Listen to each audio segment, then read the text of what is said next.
Hi, I'm Ward Blackwell. Welcome to Front Street 411. Most people are thinking of their income taxes this time of year, but there are plenty of other interesting things that happened on this date in history. You'll see a few of them on your screen throughout the video, and I can assure you most of today's news will look way better by comparison to this particular old news.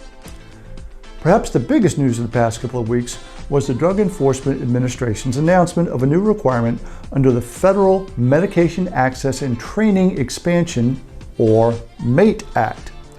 Under the MATE Act, all practitioners applying for or renewing a DEA registration must have a minimum of 8 hours training relating to the prescribing of opioids and management of pain.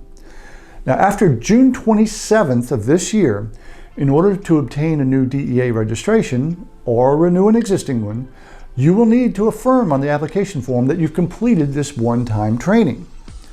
Both the DEA letter to registrants that announced the new requirement and the FAQs that were put together by the ADA further clarify how the requirement can be fulfilled. For example, courses that satisfy the Pennsylvania Act 124 requirement of 2 hours of opioid-related CE per licensing period will count for the DEA. PDA has compiled many resources on our website and in the PDA Go app to assist you with compliance. This includes the ADA FAQs and a list of courses. And stay tuned for a possible announcement of a news course to help you with this. Now, for an update on some PDA legislation, a key leader in the Senate will soon introduce a bill for PDA that will streamline and expedite the credentialing process. The senator is looking for co-sponsors, and you should all be urging your senators to sign on. We're kind of at a similar place in the House of Representatives where we have a sponsor to introduce our medical loss ratio bill, and that stipulates that most premium dollars must go to patient care.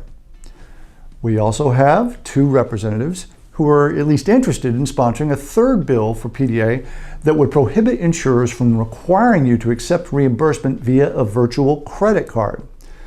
As you may know, this method means you have to pay fees in order to just get paid. Well, who'd want to be forced to accept that? Now, you should be on the lookout for alerts from PDA on all these issues as we seek co-sponsors, and eventually we'll have hearings scheduled.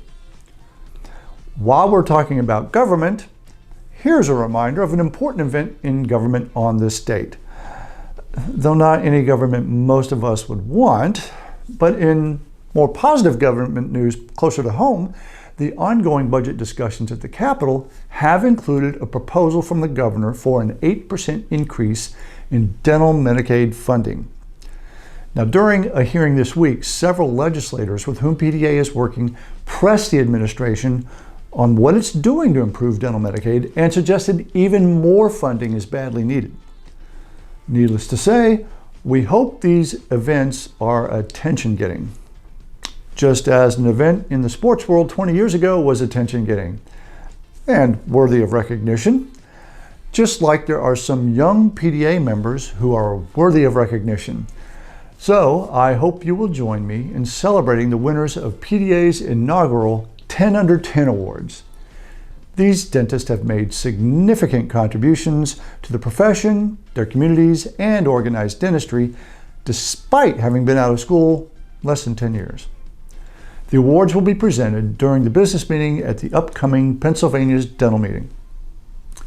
And who knows, maybe some of these folks will be recognized for their accomplishments, like this other historical figure.